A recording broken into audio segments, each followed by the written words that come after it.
Ejona Merlika, nxënëse e gjimnazit Gjergj Canco, synon të bëhet programuesja e së ardhmes. Ajo tregohet e vendosur të ndjek pasionin e saj për teknologjinë, duke treguar se çfarë shtyu drejt këtij profesioni. Të jep mundësinë për të krijuar pajisjet e elektronike, të jep mundësinë që të formatosh pajisje elektronike, të krijosh programe vet, të jep mundësi dhe të hap shumë dyer në tregun e punës së të ardhmen, të gjitha këto që i përfshin elektronika dhe tiku në përgjithësi.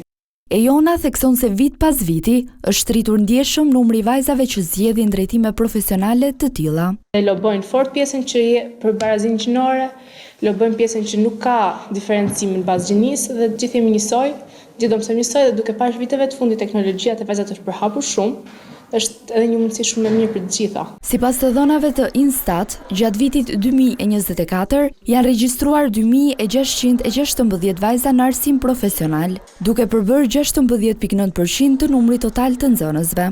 Krahasuar me një vit më parë, kur përqindja ishte 16.3, vjet re një rritje e lehtë që tregon interesin e shtuar të vajzave për të përfshirë në fusha teknike.